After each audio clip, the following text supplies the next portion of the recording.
card was declined at 7:12 on a Tuesday morning, and the cup of coffee in my hand cost $2.89. The cashier tapped the screen again, the way people do when they want a machine to be wrong.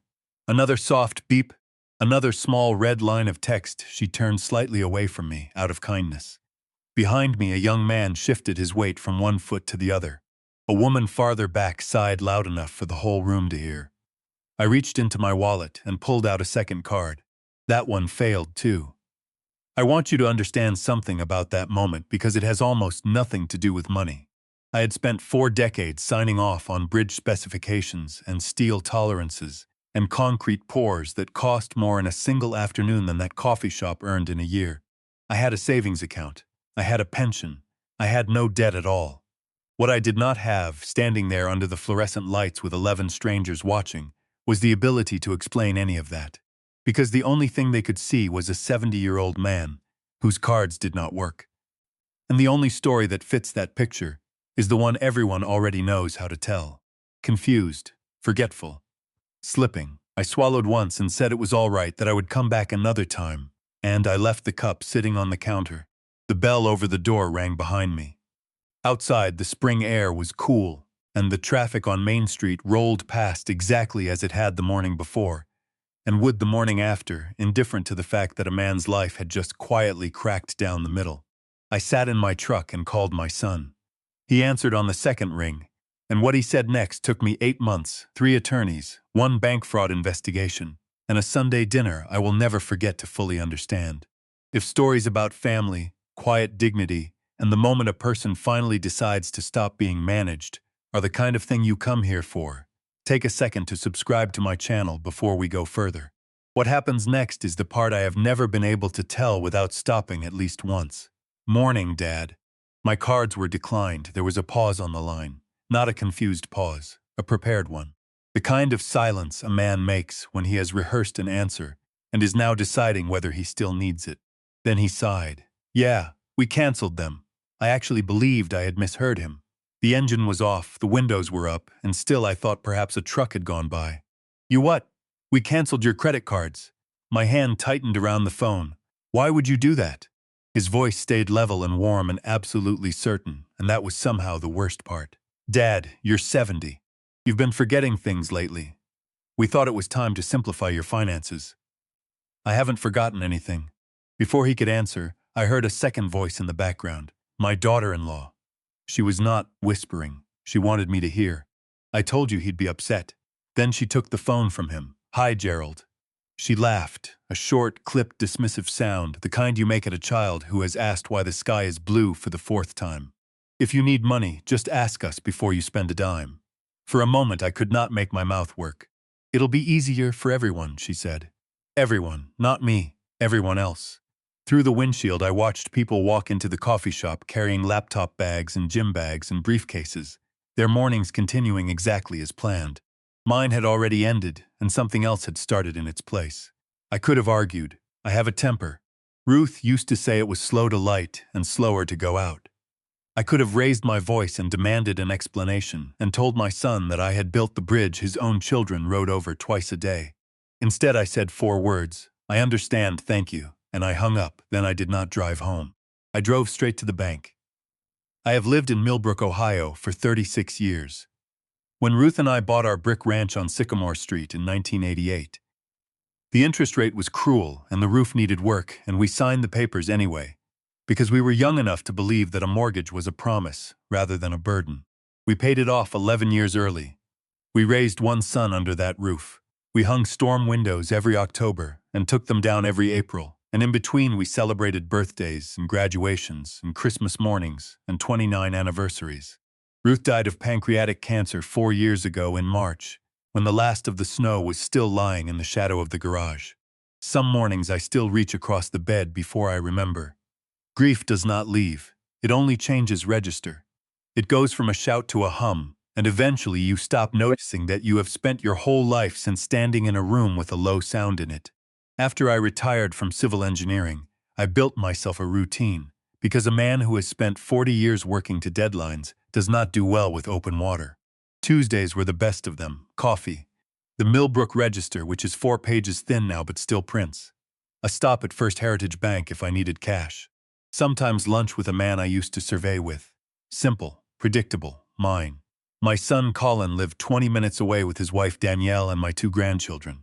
Sophie was 11 that spring, Nathan was 9, and I loved them past the point where I could talk about it sensibly.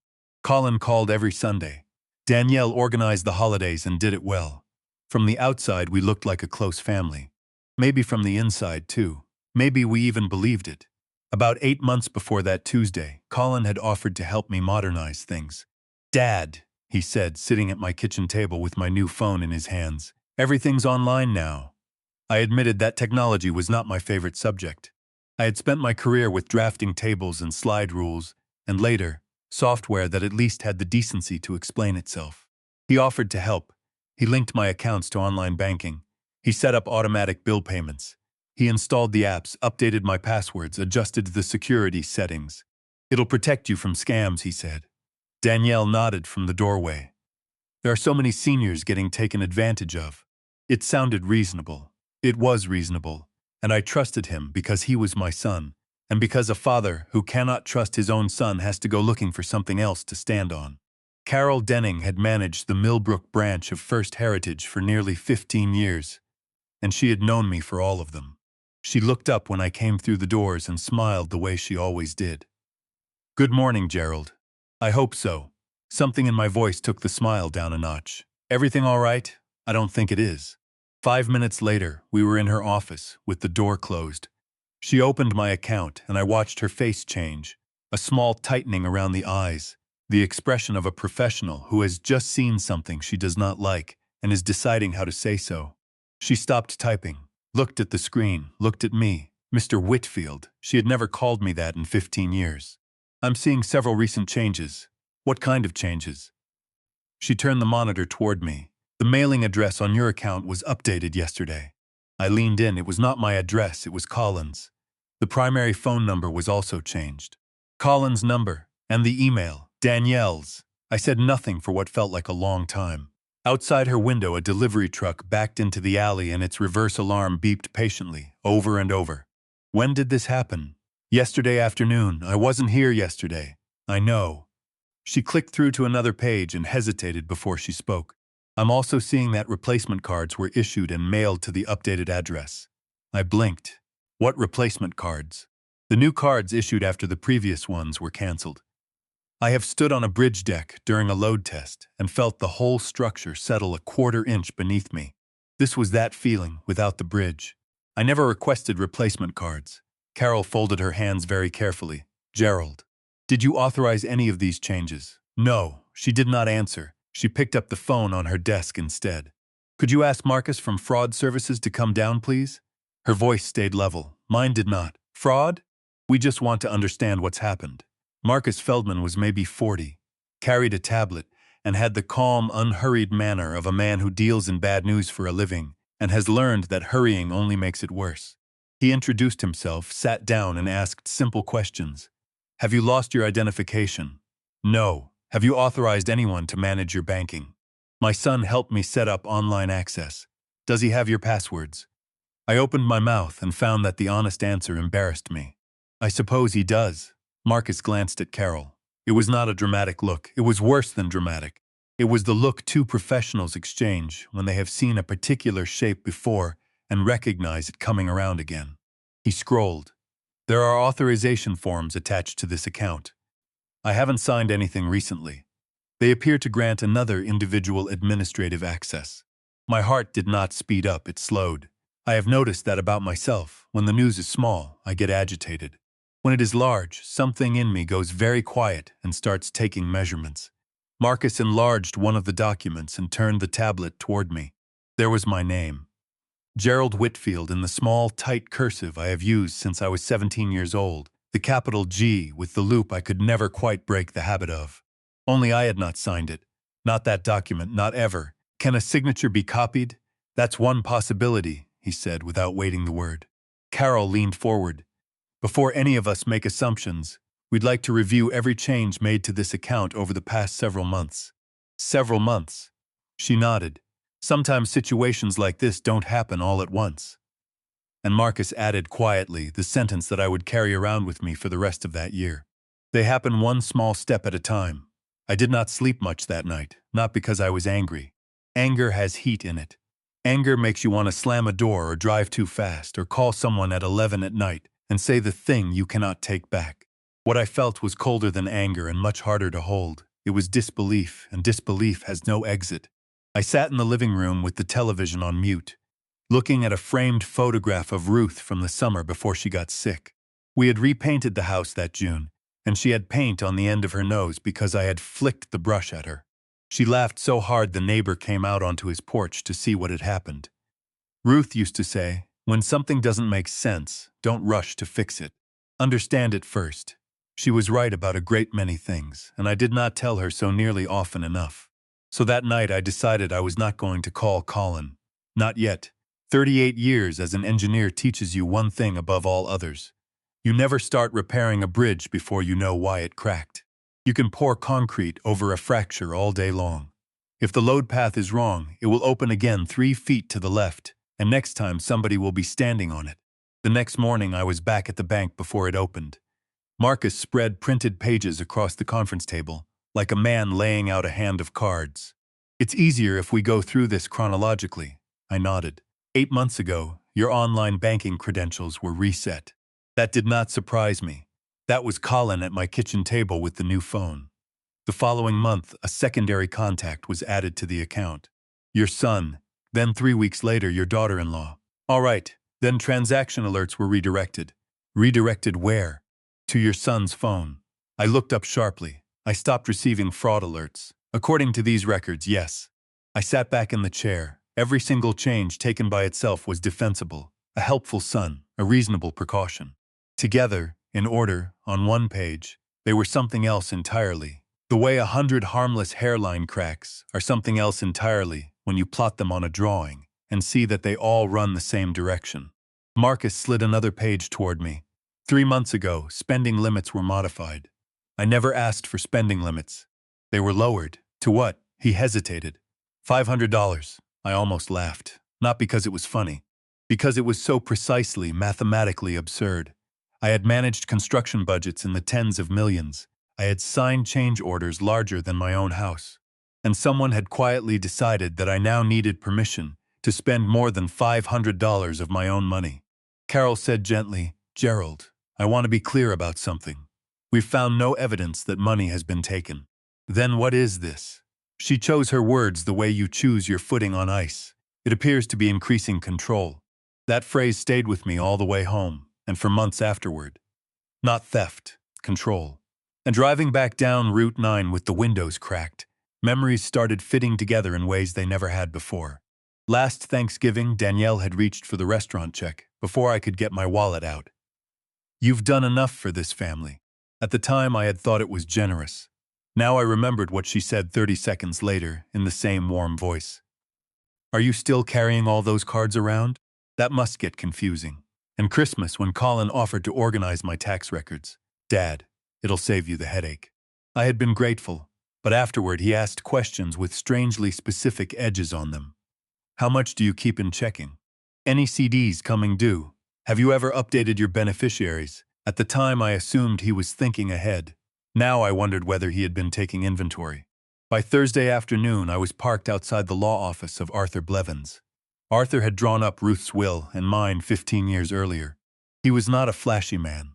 He drove an aging Ford Explorer with a cracked taillight he had been meaning to fix since the second Obama administration, and he still kept paper files in metal cabinets because, he said, servers go down and drawers do not.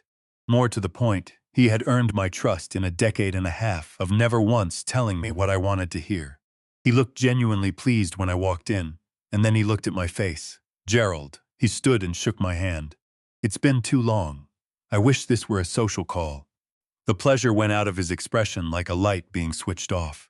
We spent nearly an hour going through it. The declined cards, the changed contacts, the redirected alerts, the signatures. He never once interrupted, which is a rarer skill in a lawyer than people think. When I finished, he folded his hands. "I want to see every document." The bank had already emailed copies. He put on his reading glasses and started through them. 5 minutes passed. 10. The radiator ticked. Somewhere down the hall, a copier ran and stopped. Finally, he took the glasses off and set them on the desk. Something isn't right. You noticed it too. The signatures concern me, partly. He turned a page around and put his finger on a paragraph. But this concerns me more. This document references discussions that supposedly took place in my office. I read it. They never happened. I know. He looked directly at me, because I wasn't involved. The room went quiet. Arthur is not a dramatic man. If anything, he understates. Which is why when he leaned back in his chair and said, "I think you should proceed very carefully," I sat up and listened. What do I do? For now? Nothing. Nothing. Don't confront your son. Why not? Because if someone believes they've succeeded, they stop hiding what they're doing. He let that settle. People get careless when they think they've already won. Before I left, he asked a question that seemed to come from nowhere. Has anyone mentioned assisted living to you recently? I stopped with my hand on the back of the chair. Why would you ask that? Answer the question. I rubbed my chin a few times. Who? Danielle. How often? I thought back, and the more I thought, the less I liked the shape of it. At Easter, after church, one Sunday in April, again at Sophie's birthday party in the backyard, while the kids were running through the sprinkler. Always casually, always wrapped in concern. Wouldn't it be nice not to worry about the yard?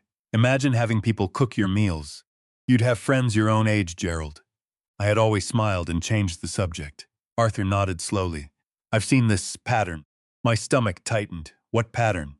Sometimes financial control comes before a bigger decision, such as declaring someone incapable of managing their own affairs. I stared at him. I'm not saying that's what's happening, he said. I'm saying it's possible. I drove home a different way that evening, without deciding to, and found myself passing one of the newer retirement communities out on the east edge of town. Willow Creek, beautiful landscaping, walking paths with little solar lamps, white rocking chairs lined up along a wide porch like teeth in a very patient smile. There was nothing wrong with the place. Truly, it looked lovely if a person chose to live there, And then another memory surfaced, the way they do when you are tired and driving and not defending yourself properly. 6 weeks earlier, Danielle had handed me a glossy brochure across my own kitchen counter. I just thought you'd like to look. I had not even opened it. No pressure, she said, smiling. I drove the last 2 miles wondering whether there had been pressure the entire time, and I simply had not been able to see it because it had never once raised its voice. Arthur called Friday morning. I've been digging, and property records. My heart skipped. What about them? Your house isn't the issue. Your house is fine. He paused. I found emails. Not yours. Whose? I believe your son contacted a real estate agent several weeks ago. My grip tightened around the phone until my thumb ached. What did he say? Arthur exhaled slowly, the way a man does when he would rather not be the one saying this. He asked what homes in your neighborhood were selling for. I sat down on the arm of the couch. He can't sell my house. No, he can't. Arthur's voice stayed even, but a person planning ahead might still want to know what it's worth. After we hung up, I sat alone at my kitchen table for a long time. The same table where Ruth and I had balanced a checkbook every Sunday night for 30 years. The same table where Colin had done algebra homework and complained about it, where we had planned vacations we could not really afford and took anyway. There is a scorch mark near the north edge from a casserole dish in 1994. There is a groove where Ruth's wedding ring wore into the varnish. I ran my hand across the surface of it. This was not about money anymore. It was not even about the house. It was about something considerably harder to say out loud. That a person I had spent an entire lifetime protecting had quietly concluded that I no longer deserved to make decisions about my own life. Late that afternoon, Arthur called again, and his voice was different. I need you to come by first thing Monday. Did you find something else? Yes, what is it? He was silent a beat too long. I believe they may already be preparing paperwork that questions your capacity. I closed my eyes. Outside the kitchen window, the flag Ruth had insisted we fly every summer moved a little in the breeze off the field behind the house. For the first time since that Tuesday morning, I understood that this was not a family disagreement. It was a race. And if I moved carelessly, I stood to lose a great deal more than a credit card. Arthur was waiting Monday morning with a yellow legal pad, 2 folders, and a cup of black coffee that had gone cold sometime during the previous hour. He closed the office door before either of us said a word. I spent the weekend thinking about your situation. So did I. I imagine you did. He slid one of the folders across the desk. I don't want to alarm you unnecessarily, Gerald. I also don't want you making decisions out of feeling. What do you recommend? He leaned back. For now, let them go on believing exactly what they already believe. I frowned, meaning that you don't know. I stared at him. That feels dishonest. It's strategic. He folded his hands. If Colin and Danielle think you've worked it out, they'll be defensive by dinner time. They'll stop talking freely. Records will go missing. Every decision they've made in 8 months will get an explanation attached to it. And those explanations will be perfectly reasonable, and we'll never see the shape of the thing again. And if they think I don't know, they'll keep behaving normally. He paused. People reveal far more through ordinary behavior than they ever do under questioning.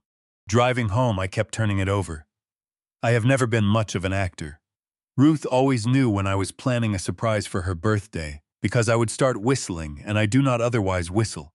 Now I was going to have to conceal the largest discovery of my life from the person who had known me longest. Not because I wanted revenge. I want to be precise about that because it matters to me. I did not want to punish my son. I wanted the truth, and I wanted it in a form solid enough that nobody could talk it away afterward. Colin called that afternoon, and he sounded cheerful. Relieved even. Hey Dad, you doing okay? I'm managing. I've been meaning to stop by. You're welcome anytime. How about dinner tomorrow? A short hesitation. And listen, don't worry about the cards. Everything's under control. I made myself answer evenly. I appreciate you looking out for me. A pause, then a soft laugh. I knew you'd understand. After we hung up, I sat there a long while with the phone in my hand. The hardest part was not the pretending. The hardest part was hearing my own son mistake my silence for surrender. They came the next evening with takeout from Trattoria Milano, which had been my favorite restaurant since before Colin could drive. Danielle hugged me at the door. How are you feeling? I'm fine. You look tired. I didn't sleep well. She glanced at Colin, quick, sideways, gone in half a second. Did you remember to take your blood pressure medication? I've been taking it for 12 years. She smiled. I know. Just checking. The conversation moved through soccer practice and grocery prices and the potholes on Route 9. Ordinary, pleasant even. And then, over dessert, Colin cleared his throat. Dad, yes, I've been thinking. I imagine you have. He smiled. Managing finances gets stressful as we get older. We don't want you worrying about bills or scammers. Danielle reached across the table and laid her hand on mine. Her hand was warm. She meant it, I think, in whatever way she was capable of meaning it. You've spent your whole life taking care of everybody else, she said. Let us take care of you now. I looked at the two of them. Then I nodded slowly. Maybe you're right. Relief went across both their faces at exactly the same moment, like a light changing. I do not believe either of them noticed, but that relief told me more than an argument ever could have. Because relief is what you feel when a thing you were worried about turns out fine. And neither of them had any reason to be worried, unless, somewhere underneath, they already knew that what they had done required my not noticing.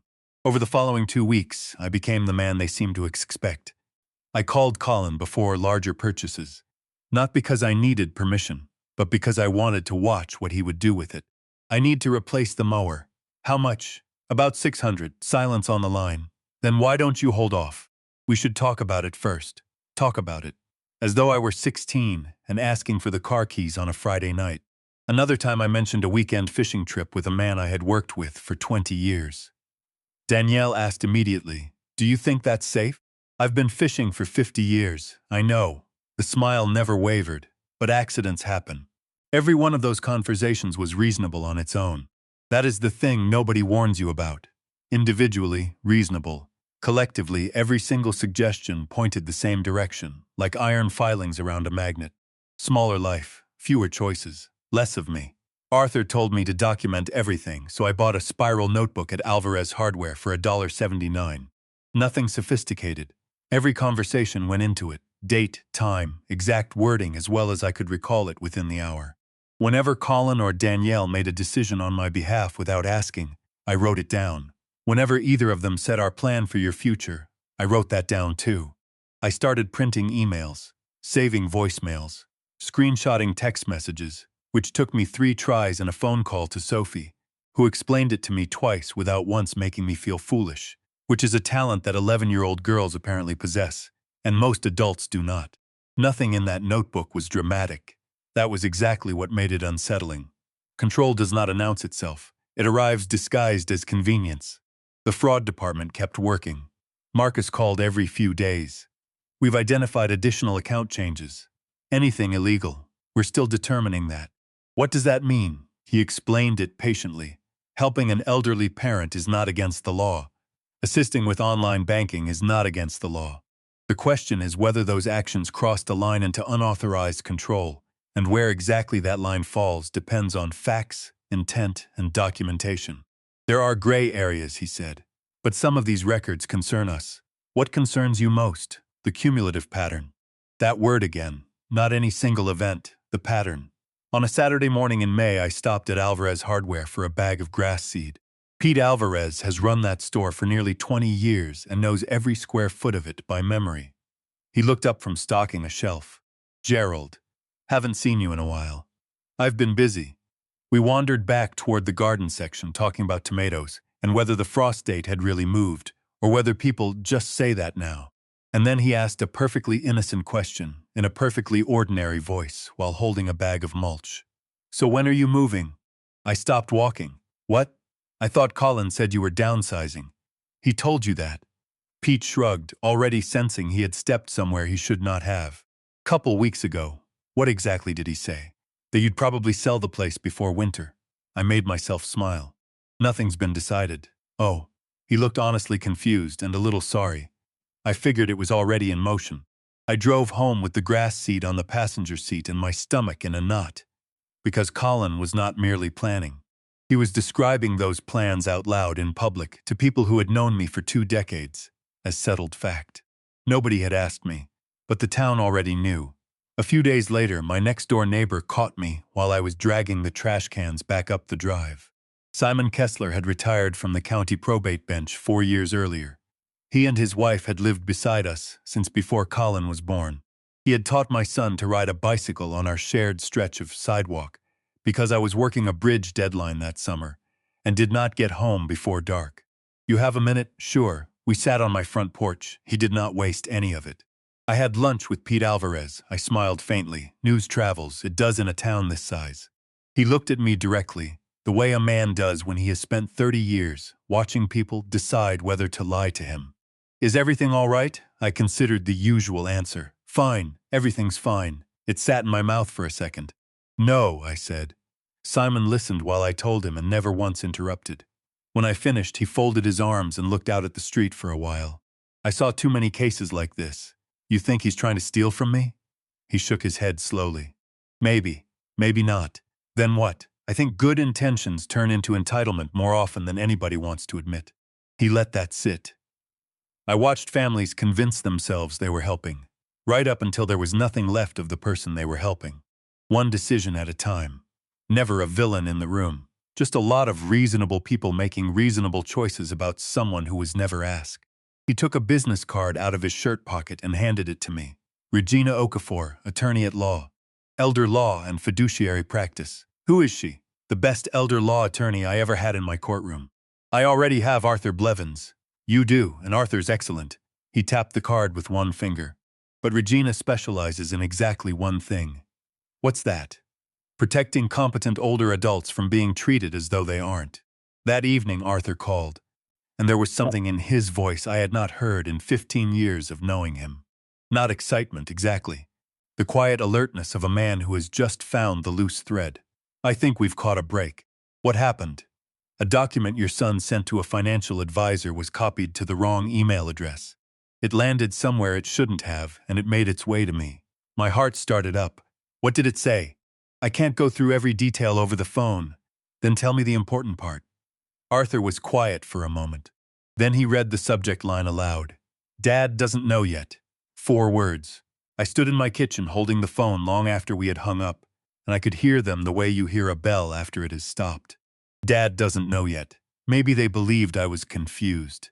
Maybe they believed I was vulnerable. Maybe, and this was the possibility that hurt most, because it was the most likely, they genuinely believed they were protecting me. But one thing had become impossible to misread. They were making plans about my future, and they had already agreed among themselves that I was not going to be part of the conversation. By the time June came, my life had split cleanly in two. In one of them I was Gerald Whitfield, retired engineer, who mowed his lawn on Thursdays and sat in the fourth pew on Sundays and let his grandchildren eat ice cream before dinner, because that is the entire point of grandchildren. In the other I was quietly building a record against my own son. I hated every hour of it. Some mornings I sat on the edge of the bed and could not make those two men be the same person. Arthur said something that got me through it, and he said it more than once, because he could tell I needed it more than once. You're not building a case against Colin, you're building a record of the truth. There is a difference. One of them wants punishment. The other wants clarity. That distinction was the only thing that kept bitterness from putting down roots in me that summer, and I have thought since that it may be the single most useful sentence anyone ever said to me. Arthur arranged a meeting with Regina Okafor. Simon Kessler had been right. Within 10 minutes I understood the reputation. She was not dramatic, and she was not warm in the way people mean when they say warm. She was precise. She listened a great deal more than she spoke, and when she wrote something down it was because it mattered. When I finished telling her the whole of it, she asked exactly one question. Mr. Whitfield, has any physician ever diagnosed you with dementia, cognitive impairment, or diminished capacity? No. When was your last physical? About 3 months ago. Any concerns noted in it? My doctor told me to walk more and eat less pie. For the first time all morning, Regina smiled. That's encouraging. She made several notes. Then she set the pen down and looked at me, and what she said next rearranged something in my head. From everything I've observed today, you are entirely capable of making your own financial and legal decisions. I know that. I know you know. She held my eyes. The challenge is never convincing yourself, Mr. Whitfield. It's proving it on someone else's timeline, in someone else's forum, after somebody has already filed the paperwork suggesting otherwise. That landed heavily in the room, because it no longer sounded theoretical. Over the next 2 weeks, Regina coordinated with Arthur and with the bank. Together they assembled a timeline, every password reset, every address change, every modification to account notifications, every replacement card issued, every authorization form. Nothing was exaggerated, nothing was assumed. If a thing could not be proven with a document, it did not go in. We deal in facts, Regina said. Facts don't have to shout. One afternoon she slid a thick blue binder across the conference table. Take a look, inside was all of it. My notebook entries, transcribed and dated, printed emails, bank records, phone logs, written statements from Carol and Marcus, screenshots showing the precise date my account alerts had stopped arriving on my phone and started arriving on someone else's. I turned the pages slowly, and what struck me was how little effort the story required. It told itself. Not because of one enormous betrayal. There was no single moment you could point to and say there, that is the crime. Because of dozens of tiny ones. One brick removed from a foundation, then another and another, each removal perfectly survivable, right up until the wall comes down all at once and everyone acts surprised. Meanwhile, Colin and Danielle went on playing the devoted children, and they played it beautifully.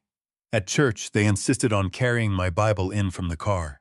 Danielle said, loudly enough to carry 3 pews, "We just worry about him." People smiled at me afterward in the fellowship hall, and said I was lucky to have children who cared so much. They've certainly been involved, I would say. It was not a lie. I had gotten very good at sentences that were not lies. A couple from Bible study stopped me one Sunday. "We heard Colin's helping you organize your finances. That's so thoughtful." I nodded politely. It has been educational. I found myself wondering how many people believed the story they were telling.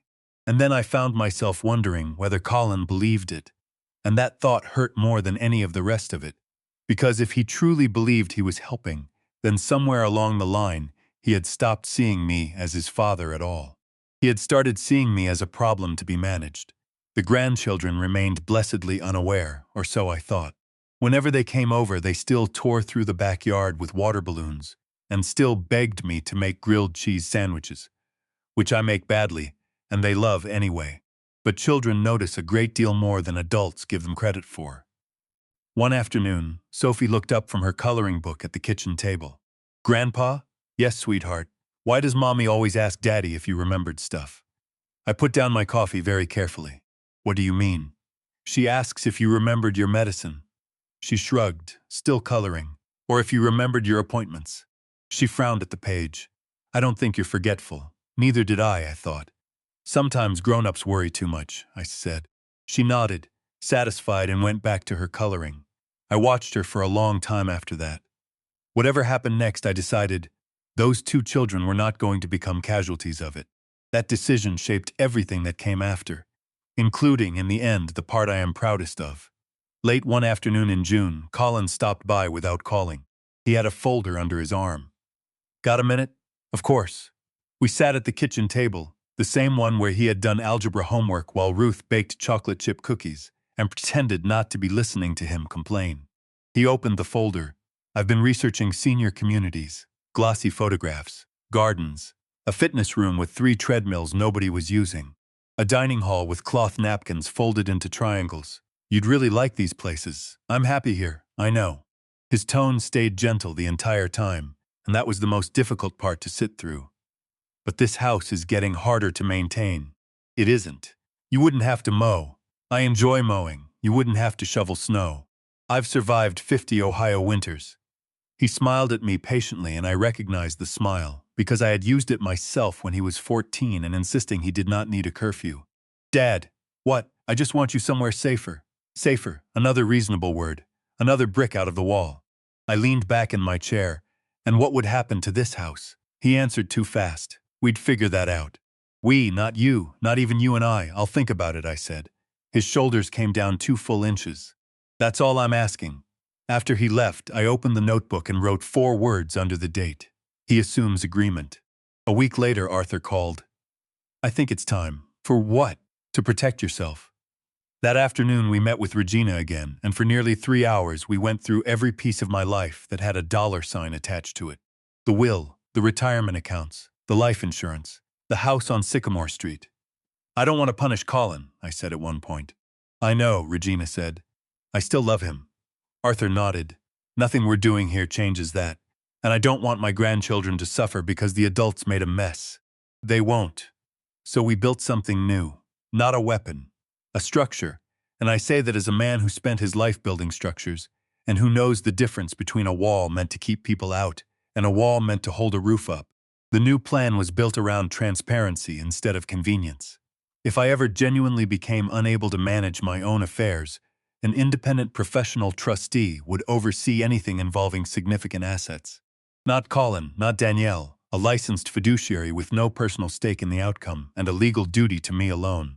That determination could not be made by a family member. It required 2 independent physicians, neither of them chosen by anyone who stood to inherit. My house would go into a living trust that could not be sold unless I approved it while competent, or unless those independent medical evaluations concluded that I could no longer make that decision myself. The safeguards were not designed to keep my children out.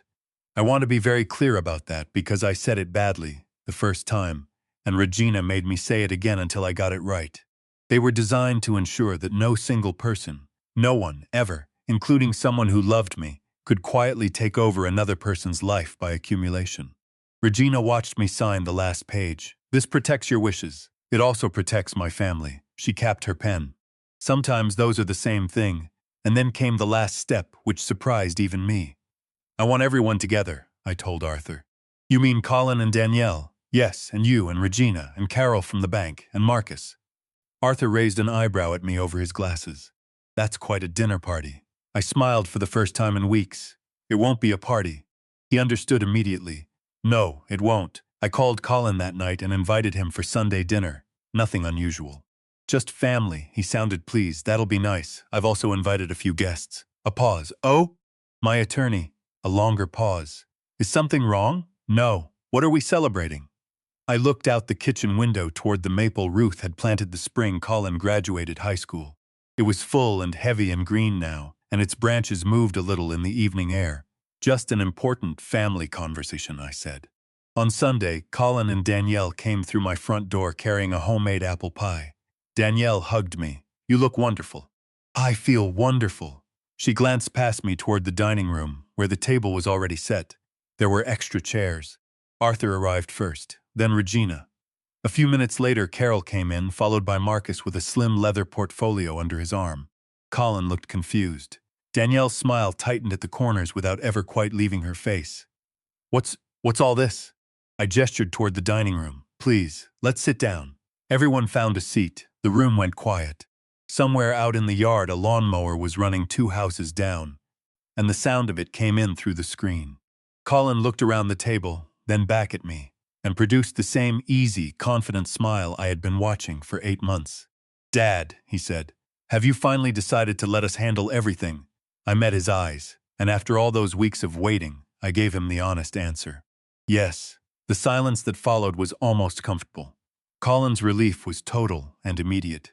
Danielle reached over and squeezed his hand under the edge of the tablecloth. She thought I did not see it. I saw everything now. I had spent 2 months training myself to. Colin sat back in his chair. "I think that's the right decision, Dad. So do I." His smile widened. "I'm glad we're finally on the same page." "So am I."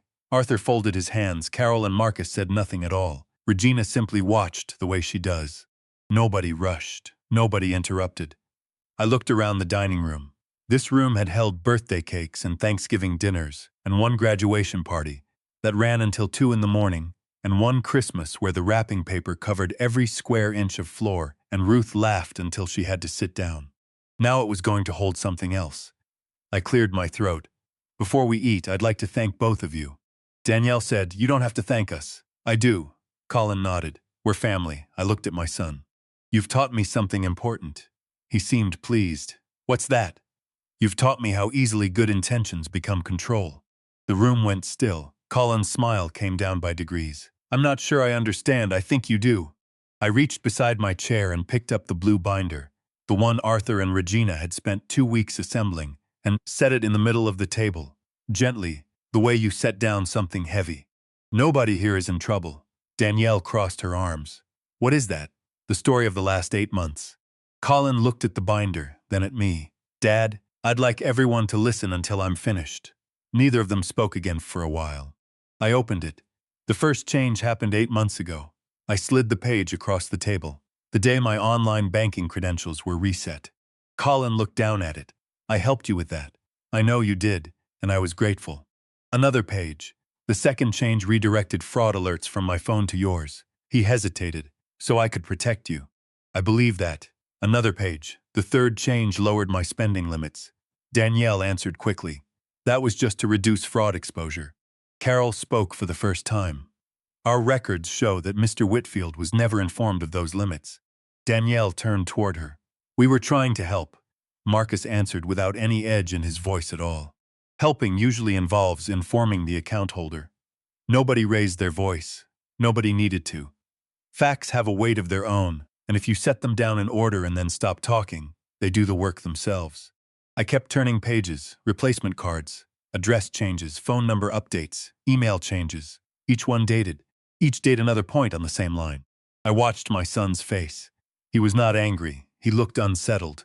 The specific expression of a man who is realizing that the picture in front of him does not match the one he has been carrying around inside his head, and who has not yet worked out which one is wrong. Danielle stayed composed. "You signed authorization forms." I looked directly at her. "No, I didn't." Marcus opened his portfolio. "We've reviewed those documents. Several signatures are inconsistent with Mr. Whitfield's historical records." Colin's head came up sharply. "What does that mean?" "It means we're investigating how those authorizations were obtained." Colin turned toward his wife. "What is he talking about?" For the first time all afternoon, Danielle did not answer immediately. Arthur spoke next. "Colin, I'd like to ask you something." My son nodded slowly. "Did your father ever tell you he wanted his mailing address changed?" Colin looked confused. "No." "Did he ask you to cancel his credit cards?" "No." "Did he instruct you to redirect his security notifications?" "No." He looked at Danielle. I thought. He stopped. Arthur waited. "He is very good at waiting." "You thought what?" Colin swallowed. "I thought Danielle had discussed everything with Dad." Every eye at that table moved to her, and she looked genuinely, completely surprised. "You assumed I handled it? You told me you had." "I told you," he agreed. "You said you talked to him." "I did." "When?" She hesitated, and in that hesitation an entire year rearranged itself. "I mentioned it." "Mentioned." "Mentioning is not asking." Mentioning is what you do when you want the record to say you brought it up. Asking is what you do when the answer might be no. You're prepared to hear it. The room went silent again, and something inside my chest gave way, not from betrayal, but from something considerably sadder. My son had not been directing any of this. He had simply stopped asking questions. He had handed his own judgment to somebody else and gone along, and in some ways that was worse, because a man who chooses to do wrong can choose to stop. A man who has stopped choosing at all does not even know where to start. Regina spoke gently. "Mr. Whitfield, may I ask Colin something?" "Of course." She turned to him. "When did you first begin to believe that your father couldn't manage his own affairs?" Colin looked at the tablecloth. "I don't know. Think about it." Several seconds went by. The mower 2 houses down shut off. "After my mother died," he said. My chest tightened. He kept going quietly. He seemed lonely. I said. "He forgot to return a library book." I nearly smiled. "I paid the fine, I know. He mixed up a doctor's appointment once. He asked me how to use online banking." "Because the technology changed," I said. Colin rubbed his forehead with the heel of his hand. "I kept seeing little things." Regina nodded. "And what did those little things become?" He closed his eyes. "Evidence." "Were they evidence?" A long pause. "No," he said. "They were assumptions." He said the last word almost too quietly to hear. I got up and walked into the kitchen. For a moment I just stood at the window. Ruth had hung a bird feeder on the shepherd's hook out there years ago, and I had kept filling it out of something between habit and loyalty. A cardinal landed on the fence rail while I stood there. She used to say cardinals were reminders that the people we love do not entirely go. I have never been certain I believe that. But I would have given a great deal to have her sitting at that table beside me. She would have known exactly what to say, and she would have said it in 9 words or fewer. I came back carrying an old photo album and opened it to a page near the middle.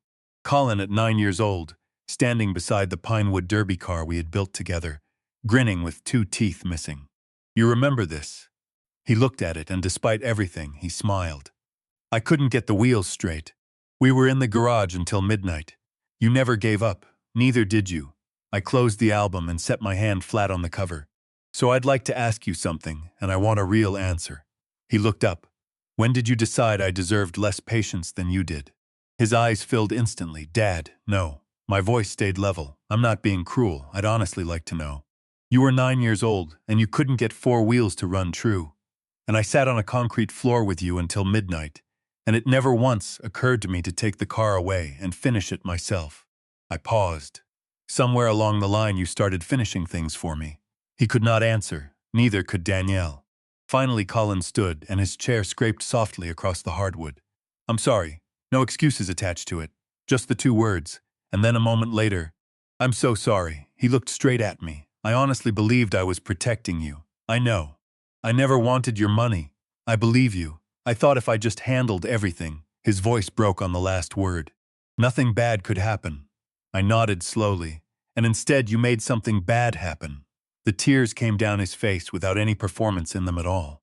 Danielle stared at him. "Colin," he turned toward her. "No." She went very still. "No more," he said. And then he looked back at me. "I should have talked to you. Yes. I should have trusted you. Yes. I stopped seeing you as my father. My heart ached at the plainness of it. I started seeing you as somebody I needed to manage." That sentence filled the room, and nobody rushed to soften it, which was the correct thing to do. Danielle finally lowered her eyes. When she spoke, it was almost too quiet to hear. "I thought efficiency was kindness." Nobody answered her. There was not anything left to argue about. Arthur broke the silence. "Gerald, there's one final matter." "I know." I looked at my son. "I've already signed a new estate plan." His face fell. "I understand. You haven't heard it yet. I don't deserve anything. This isn't about punishment." I rested my hand on the binder. "It's about protecting everyone at this table, including you." He looked genuinely confused. "What do you mean?" "I'll explain." I looked around the room at all of them. My son, his wife, 2 attorneys, a branch manager, and a fraud investigator, all sitting in Ruth's dining room with the good plates out. "But first, I think we should finally eat dinner." For the first time in 8 months, nobody at that table was pretending anymore.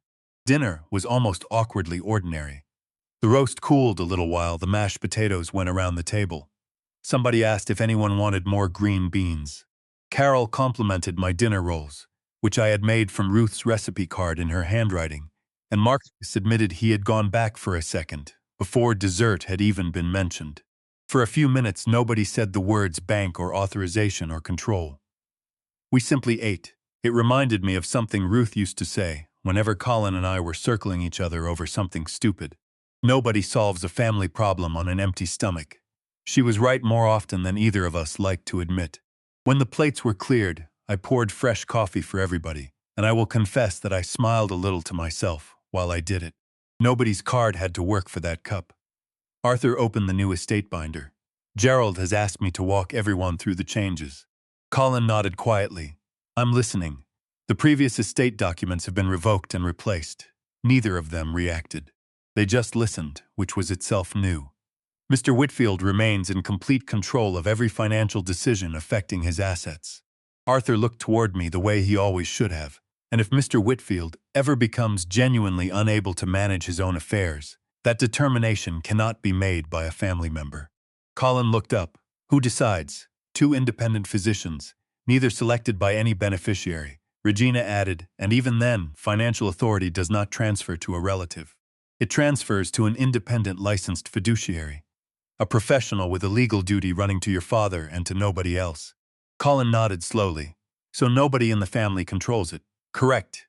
Danielle spoke for the first time in nearly 20 minutes. You don't trust us. I answered before anyone else could. No. The word landed hard and I let it sit there for a moment, before I finished the thought, because the second half mattered more than the first. I don't trust any one person with unchecked power over another person's life. Not you. Not Colin. I looked at Arthur.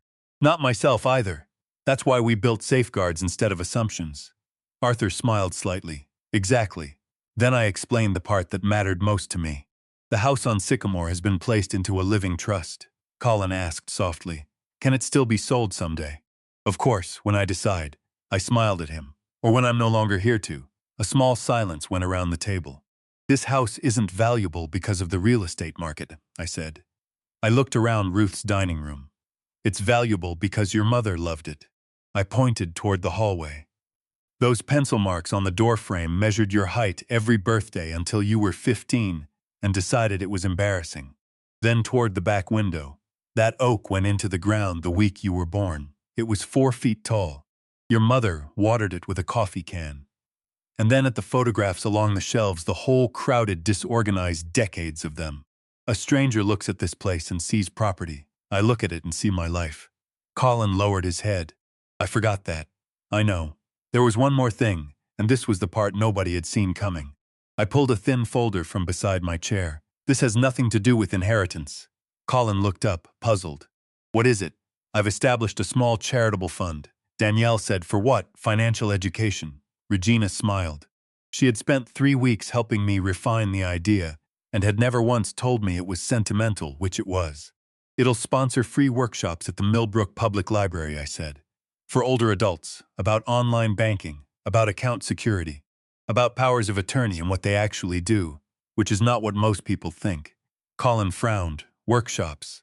When you set up my online banking for me, I said, I realized something. It wasn't that I couldn't learn it.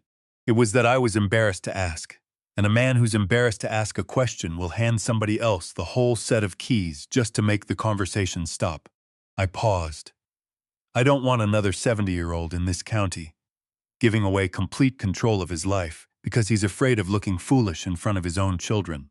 The room was quiet. Carol said warmly, First Heritage would be glad to participate. Marcus nodded. So would our fraud prevention team. We do this presentation for internal training 4 times a year. It should be public. Arthur added, I'll take the estate planning session. I'll explain what a power of attorney is, and more usefully, what it is not. Regina said, I'll do the one on capacity, what it means legally, who gets to decide, and what a person's rights are when somebody starts suggesting they've lost it. I could not help smiling. Ruth would have loved this, taking something painful and turning it into something useful. That had always been her way. She once turned a flooded basement into the best rummage sale our church ever held. The weeks that followed were not easy, and I would be lying to you if I said otherwise. Trust does not come back because somebody says they are sorry. It comes back because they behaved differently for long enough that you stop bracing. Colin called less often, not because he was avoiding me, Because he had finally learned to ask instead of assume, and asking takes more courage than assuming does, so a man does less of it and means more by it. One Saturday morning in July, he stopped by with a toolbox. "I noticed your porch railing's loose." "It is." "I could fix it." "You could." He stood there in the driveway looking faintly uncomfortable. "Would you like me to?" I smiled. "I'd appreciate that." One sentence, one question, one choice left in my hands. It felt completely different, and I do not think he understood why until much later. Danielle took longer, and I want to be honest about that rather than tidy. In August, she wrote me a letter. Not an email, an actual letter, 4 pages, in handwriting that got smaller toward the end, the way handwriting does when a person is trying to fit everything in. She wrote that she had always believed efficiency solved problems. Growing up, she had watched her own parents come apart after her grandfather developed Alzheimer's disease. The arguments, the crises, the year nobody would make a decision until it was too late to make a good one. Her mother said, over and over, for a decade, if we'd just taken over sooner, everything would have been easier. Danielle carried that sentence into our family without ever examining it. She had never noticed that her grandfather's situation and mine were not remotely the same situation, and that the lesson she had learned was the right lesson applied to the wrong man. She had confused preparation with permission, protection with control. She apologized without asking me to erase anything, which is the only kind of apology worth much. Forgiveness begins where excuses end. We are not close, she and I. I do not know that we ever will be. But we are honest now, and I have come to think that honest is worth more than close. Summer turned over into autumn. The maple in the front yard went orange, and then a red so deep it looked lit from inside. Sophie started middle school and informed me that grilled cheese was for children, and then ate too. Nathan made the baseball team and was so proud of it he wore the cap to church. Life kept moving stubbornly, beautifully, the way it does whether or not you have your affairs in order. One Sunday after service, Colin asked if I wanted breakfast, just the two of us. We went to the same diner on 4th Street we had gone to when he was a teenager, where the coffee is bad and the pie is not. After the waitress poured, he looked at me across the booth. "I miss talking to you. I've been right here." "I know." He stared into his cup. "I spent 8 months making decisions for you. I noticed." He smiled sadly. "I forgot something." "What's that?" "You've been making good decisions your whole life. You made them for me for 18 years. He turned the cup a quarter turn on the saucer. I don't know when I stopped counting those. I reached across the table and squeezed his shoulder. "We all forget important things sometimes." He laughed softly and wiped his eye with the back of his wrist. "I guess I proved that." Almost exactly 1 year after that Tuesday morning, I woke before sunrise out of pure habit and drove to the Millbrook Coffee House. The same cashier was working. She looked at me for a moment, and then her face opened up. "I remember you. I was hoping you wouldn't." She laughed. "The coffee is still $2.89. I'm glad to hear inflation hasn't won completely." She rang it up. I took out my wallet, took out my card, put it in the reader, approved. No hesitation, no decline, no heat rising into my face. One quiet beep and a receipt curling out of the little printer, and she handed me the cup. "Have a wonderful day. You too."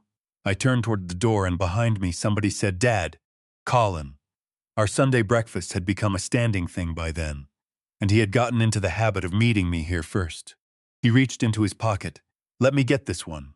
I looked at him, then at the card already back in my wallet. I smiled. "No," he hesitated. "I've got it." I patted his shoulder gently. "I know you mean well." "I do, but I've got this." And he smiled, and it was not the confident smile of a man taking charge of something. It was the grateful, slightly embarrassed smile of a son who has finally learned the difference between helping and controlling, and who is not going to forget it again.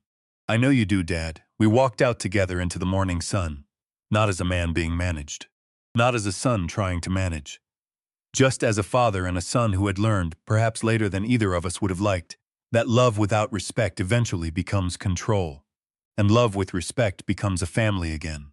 I want to stay here a moment longer, because if you have listened this far, I suspect you did not come only for the story. I have thought about that cup of coffee for a long time now, $2.89. It exposed 8 months of silent assumptions, hidden fear, and misplaced good intention. Sometimes the smallest moments reveal the largest truths, and they do it precisely because they are small, because nobody thinks to defend against them. So let me tell you what I actually learned, in case any of it is useful to you, or to somebody you love. The first thing is this. Almost nobody who takes over another person's life sets out to do it. The villain most families face is not greed. It is certainty. Certainty is what allows a decent person to skip the conversation, because he already knows how it would go. My son never once sat down and decided to strip his father of his independence. He decided 40 or 50 separate times that a particular conversation was not worth having. And 40 or 50 skipped conversations add up to exactly the same thing as a decision, except that nobody has to be responsible for it. The second thing is about the word help. Help that has not been asked for is not help. It is a preference wearing help's coat. If you find yourself doing something for an older person that you have not asked them about, stop and notice which of you the arrangement is more convenient for. That question is uncomfortable, and it is nearly always clarifying. The third thing is for those of you who are on my side of this, the ones being helped. Do not be embarrassed to ask how something works. That embarrassment is the single most expensive feeling available to a person over 65. I handed my son my passwords because I did not want to look foolish in front of him, and that was not a small vanity. It was the hinge the whole year turned on. Ask the question. Ask it twice. Anyone who makes you feel stupid for asking has told you something important about themselves, and you should listen to it. And keep your own copies. Log into your own accounts, on your own device, once a month and look. Not because you distrust anyone. Because you are the account holder, and looking at your own accounts is not an accusation, it is a habit. Habits are what protect people when trust turns out to have been misplaced. The fourth thing is about paperwork, and I say this as somebody who found it tedious, until it nearly cost me everything. A power of attorney is not a favor you do for your children. It is a set of keys to your entire life, and the person who holds it can, in most states, act in your name from the day you sign it. If you are going to sign one, sign it in front of a lawyer who represents you and no one else, and understand that you can build limits into it. Requiring a professional trustee. Requiring 2 independent physicians. Requiring notice. These are not signs that you distrust your family. They are the reason your family will still be your family in 10 years. The fifth thing is the one I did not expect. The safeguards I built protected me, yes, but they also protected my son. Because the day may come when I genuinely cannot manage my own affairs. I am 71 now, and I am an engineer, and I know what the load tables say about time. When that day comes, Colin will not have to decide anything alone. He will not have to wonder whether he is being generous or self-serving. He will not have to fight his own wife about it, or his own conscience. 2 physicians and a licensed fiduciary will carry that weight, and my son will be free to do the only thing I ever actually wanted from him. To be my son, to sit with me, to ask me how I am and wait for the real answer. That is what safeguards are for, not suspicion, relief. And the last thing, which is the whole of it, really. Growing older does not mean surrendering your dignity. Needing help does not mean surrendering your voice. Those 2 things get bundled together constantly in this country, and they are not the same thing at all, and the confusion between them costs people the last decade of their lives. If you love someone, you do not quietly remove their independence in order to keep them safe.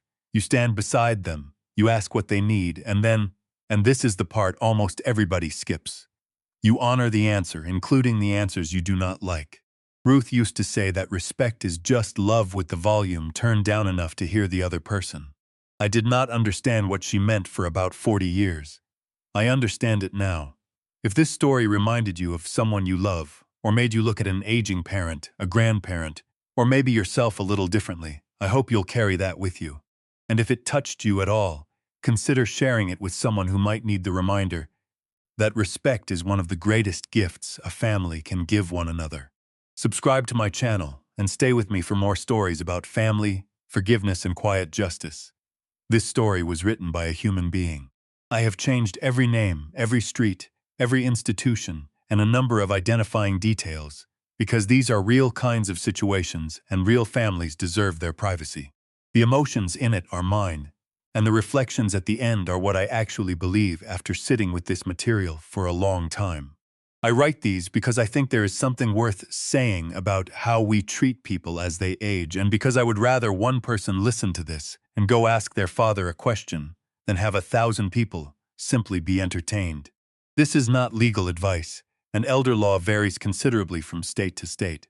If any part of this sounded familiar, talk to a licensed attorney in your own state rather than to me. Thank you for listening. Take care of the people you love. Ask them things.